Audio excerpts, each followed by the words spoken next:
Hi guys, welcome to Ride VIP, the Righteous channel. My name is Serge, and you can see I'm dressed in my service technician's clothes here. So yeah, not doing right here currently at the moment. However, I am leaving the dealership where I work, and I just wanted to update you guys. I know you guys have been keeping up with the series that I've been posting, various things.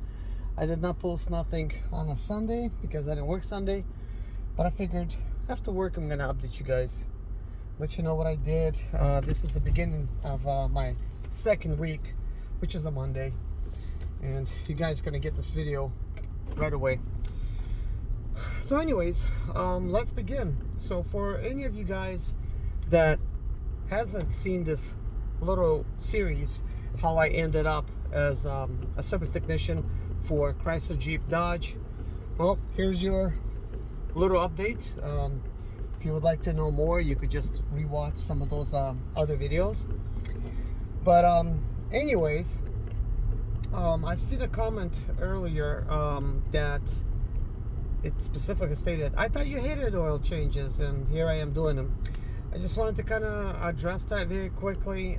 So one of the videos I have said that they said I'm going to be working as a loop tech, and I didn't mind. I have nothing against oil changes or doing anything in the car, except when it comes to getting hired, they actually hired me as a service technician instead of a loop tech. So I am not a loop tech, I am a service technician. But that does not mean that service technicians do not change oil. So I'm basically working in my own bay. I got my own lift and everything, which I got like a heavy duty lift, which is kind of cool, because technically I'm a diesel mechanic, but I'm any kind of mechanic, but I do specialize with diesels. But really it makes no difference what I work on. So with that being said, I work as an actual line tech, which is the terminology that the dealership uses across the board. So if you're a service technician and you work in the main shop, I work as a line tech, which means I'm working on all the new cars, I'm doing all the warranty work, and just servicing customers' vehicles. We do have within our same shop, which is huge, we have guys that are working on just used cars, and then we have separate two areas. There's another area which is for loop techs, and they do various different things, like anything from oil changes to tire changes to like brakes, things of that nature. Now there's another bay, and I guess this is for people starting out or whatever. They could start off as just washing cars. So we have that. So once the cars are done, they basically get a car wash. Probably not every single car, but a lot of the cars will get a car wash. I don't know which ones, because I never have to deal with that. So, but I'm working in the main area, right next to our shop foreman, and basically I would not necessarily call shadow him, right? Because I know what I'm doing and stuff, but he just throws stuff at me and has me do it. And there's certain things that if he hasn't, I guess, seen me do it before, he will then either help me do it or tell me how to do it. But there's really kind of I guess when somebody's telling me how to do it, it's more like kind of like in a small talk type of way. He's not going to give me the entire procedure. So it is up to me to go on the computer and pull up all the information for that vehicle. I got to put the VIN in, I got to check for recalls, and I got to look at everything when it comes to that. So then I would get all the torque specifications for anything that I'm doing, any kind of information. I basically have to pull it up on myself. So there's like nobody telling me like, here's this how you got to do it. Like, I got to follow it. But let's say I would not understand what I'm looking at, then yeah, in that case, technician would like, well, the shop foreman, or like what have you, he would then give me some assistance, maybe like tell me like what I have to do, right? But But anyways, I just wanted to kind of like explain that kind of stuff. But anyways, I do not mind replacing oil or tires or anything. I don't mind doing anything in the vehicle. The only thing I do mind is if I was hired as a service technician, right? It's already a service technician on my paperwork, and then they put me in a lube shop, right? Different setting, throw me in a lube shop. That means it's kind of like a demotion for me. Like that's what it would feel like, even though this is just my second week, so technically it should not really feel that way, but that's how it would make me feel. That means I would think that they would consider that I'm not good enough, and they put me there. Also could mean that I require more training, and maybe in that area I would become better, but it just would not feel good. Does that make sense? Now, I would not necessarily quit, because of that. I would definitely not feel good about it. That's it. But I'm hoping that I stay as a service technician. I keep getting improved, and I just basically am able to meet all their guidelines to be able to just continue being in the spot where I am, so that I could finally grow. Because when somebody comes into this job as a mechanic, service technician, lube tech, like anybody at the dealership that wants to work on cars, even if you got like a college education, college degree, maybe even get your ASC certifications, they would start you off as a lube tech. Unless maybe you already had prior experience working at that specific dealership, then, who knows what they would do. But based on all my research and everything that I have seen in this industry, they start everybody as a lube tech. And that's what I was told. We're going to start you off as a lube tech. Okay? But then, surprise, I'm not a lube tech. Service technician, that's what it says in my paperwork as a hire. And that was actually verified with the lady that hired me. They actually specifically called her up and asked, and she's like, yep, service technician. And that's what I was told. Getting my own bay and gonna be working right next to shop foreman. So that's kind of like my little, I guess, backstory and some of the like little things in there for anybody that's kind of like wondering. It's just anytime you start fresh, they want to find out what you're capable of, and they want to train you up, to the proper techniques and ways of doing things at the dealership, because there's a lot, there's a huge learning curve if somebody never done this type of work at all, and you're straight out of college. You just finished some technical college, right? And you're definitely going to be good smart, like book smart, if you passed it and everything. But when you get into a shop, you did not necessarily have experience in just working on a bunch of cars. So like I did. So I think what really helped me to get myself set apart is because I'm a DIY guy, and I actually record a bunch of videos of me working on stuff. So it's not going to be like just me saying, yeah, I know how to do this, I work in some kind of shop. But they literally was able to look at my channel, and they were like, they probably looked at it like, yeah, I mean, self-motivated, they probably look at it, okay, self-motivated, he's working, doing this type of stuff. They could see like, wow, he's not doing just the lube tech type of stuff. He's over here taking engines apart, pulling them out, Sure, maybe I did not have like the best of clothes when I did it. Maybe not even the best of tools.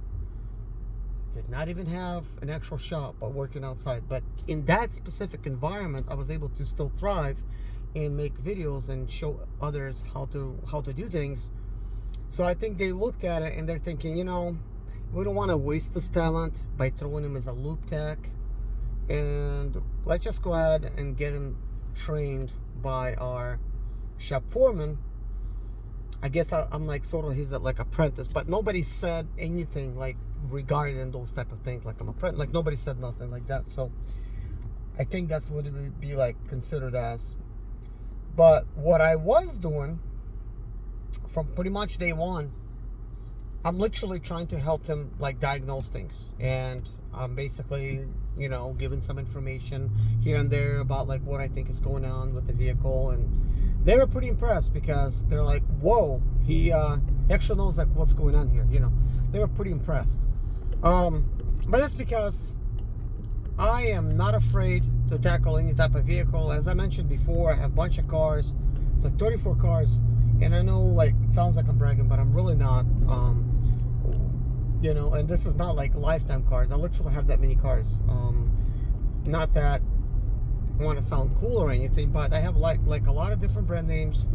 Not everything's exciting. There's a lot of just lots of people's headaches, and some cars that are crashed, some cars are parts cars, and some that I fix and use for myself, some that I plan to sell. I haven't really flipped anything. I just kind of like, well, I flip some stuff, but I don't consider that as a business.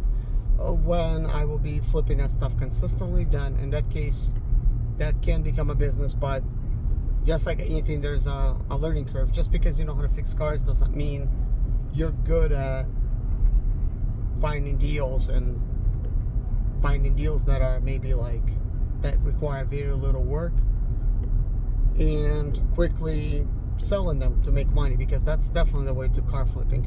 I'm more of a kind of like just like a tech, I get something, I end up fixing a bunch of stuff on it because I'm not afraid. But because of that, I pick up cars kind of cheap.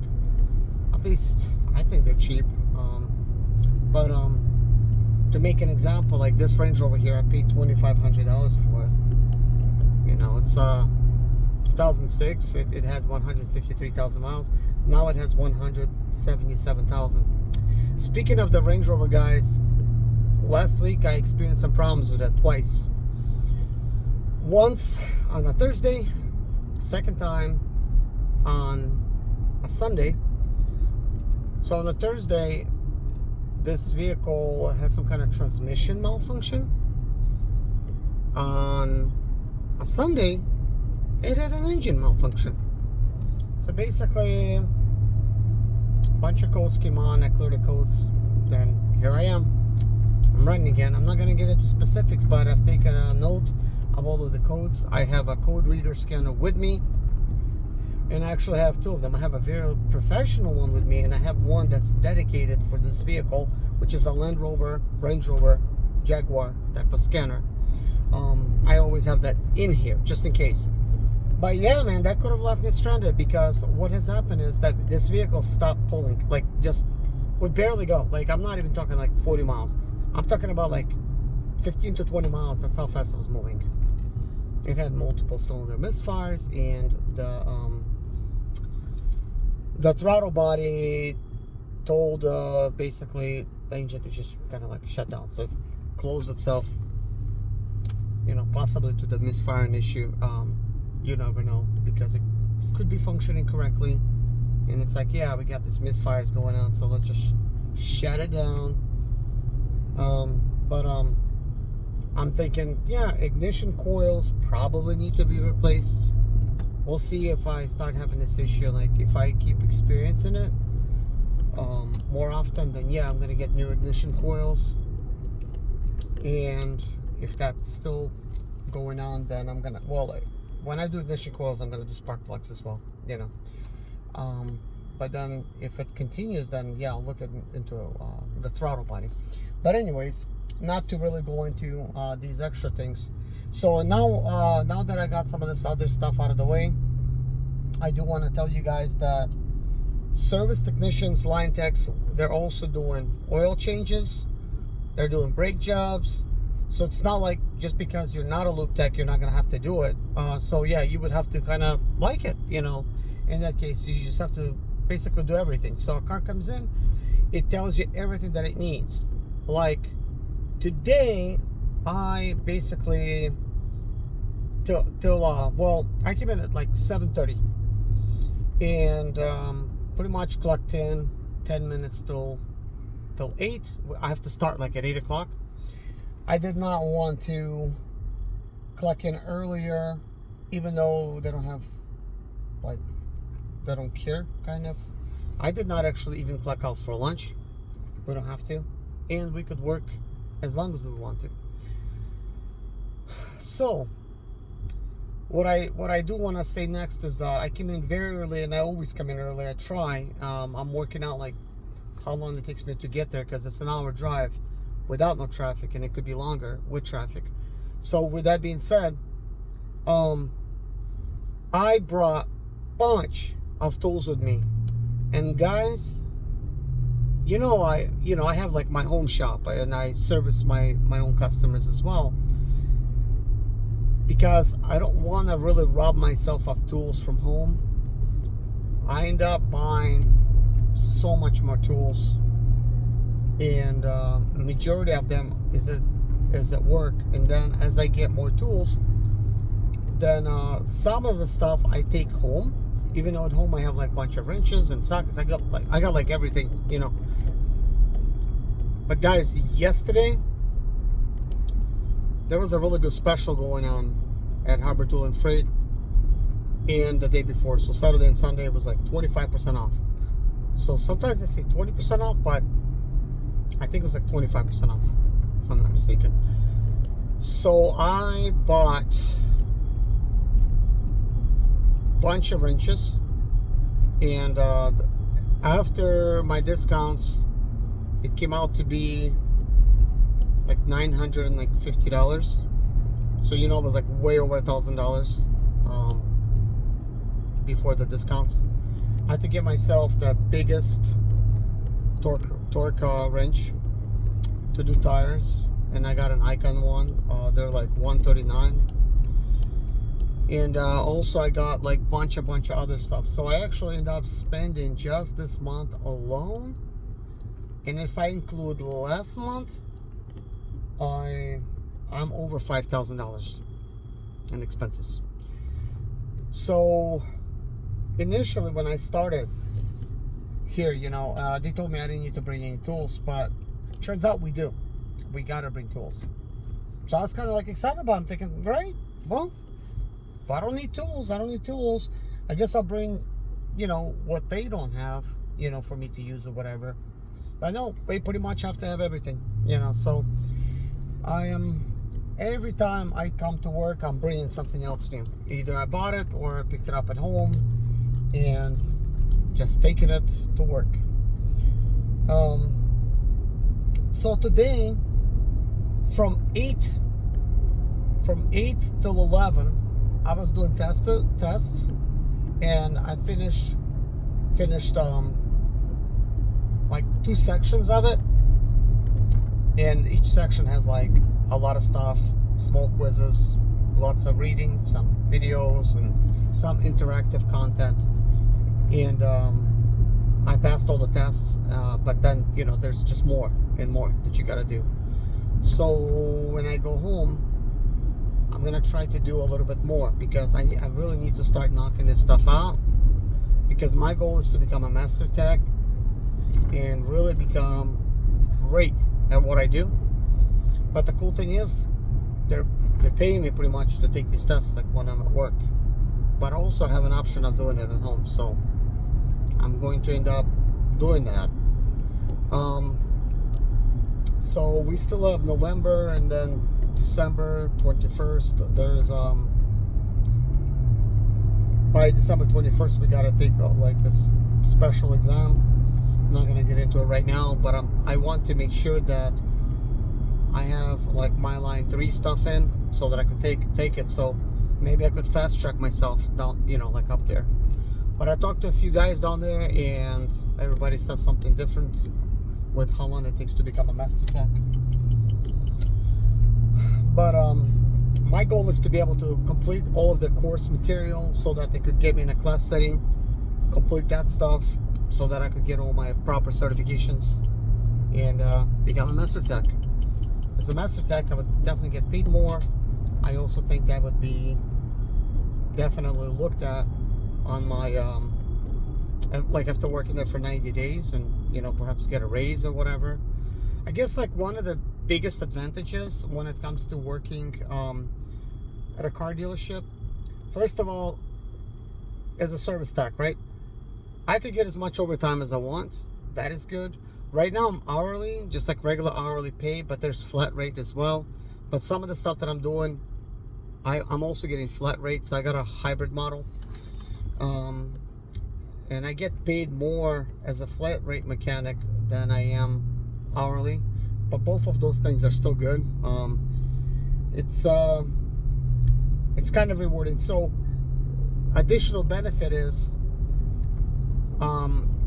if for some reason, right, like something's wrong with the economy, you can't find jobs, this is a skillful type of labor where AI is going to have a really hard time replacing mechanics, because there's just so much new technology, and you know, who's going to really keep up with that? Like, that's just a lot that really goes into it. And these cars have too much technology in them that we as service technicians need to solve exactly what's going on with that, you know. But anyways, with that being said, today, like right after those tests and everything, I was just knocking cars out. So I did 3 cars by myself. I did oil changes on them, tire rotations, and had to like air up the tires and everything. And I have to basically work on getting that stuff fast, and I also did some assisting as well. But the day went by kind of quickly. A little bit tired at the end of the day, but I'll be okay. It is a Monday after all. Organize my tools a little bit too. You know, once I bought them, I had to like open them up and stuff. But I wasn't on the clock when doing it. I just opened stuff up. The cool thing is, I was able to drive my Range Rover right in, just go in my bay and just pull everything out of my trunk. I did deliver me a service cart on a Saturday, so I got a service cart there that I gotta put together. I gotta put together a chair for me to use, and I also have a mechanic's tool cart that rolls around as well. It's like a 5-drawer tool cart. I gotta deliver that to my work, and I'm not sure. I mean, I'm not sure. Like, probably like at this point, probably not a good idea to take it down there, just because it's gonna be like in the way. So if I bring it, I want to make sure that I could put it together. But I don't know. Maybe tomorrow I'll just put it together like after work or something. You know, we'll see. I have to really think about that. Man, yeah. With that being said, guys, there's just a lot of tools that I had to get additional, besides like what tools I already had, just because there's just so much more ways of doing things, and I have to kind of like look at this ahead of time, because you just never know what you're gonna get.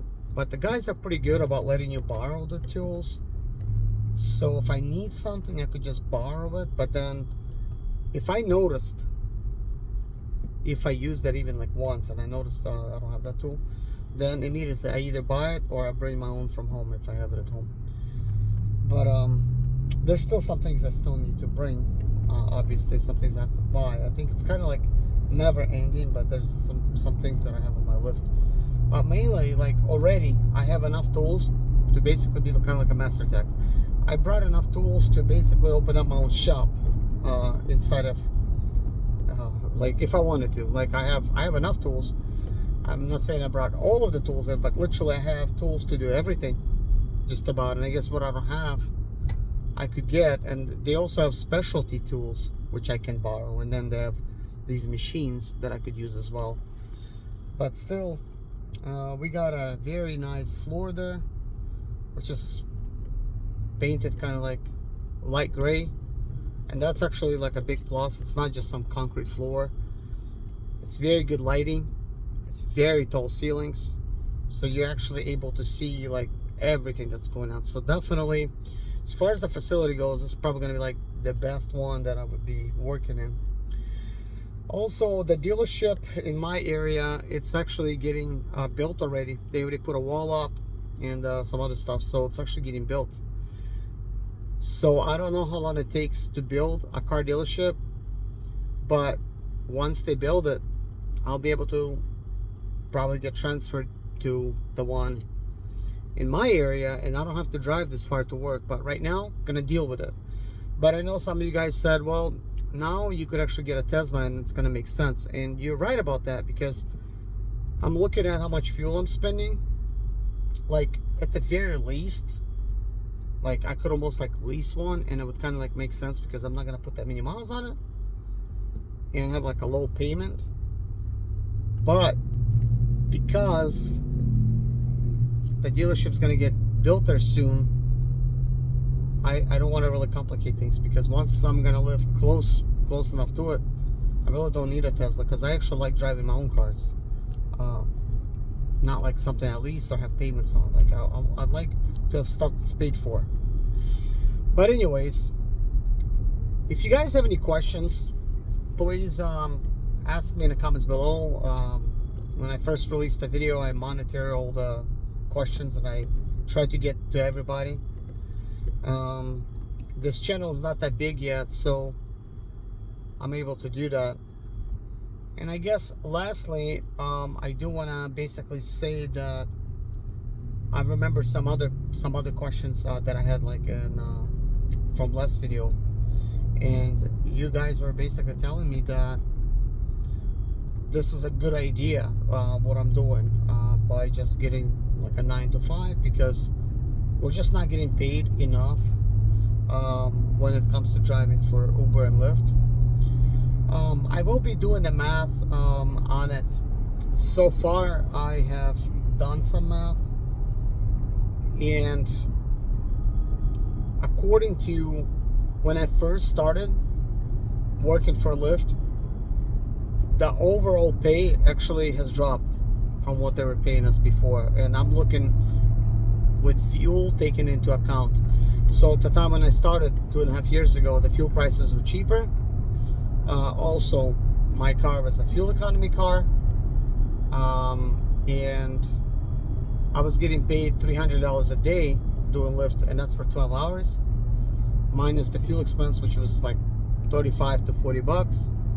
Versus now, working for Lyft, the best I see about 250, and sometimes it could be less, and that's for 12 hours, and it's costing me between $75 and $90 for a whole day because of this car. But anyways, guys, thank you so much for watching this video. I'll see you guys in the next one.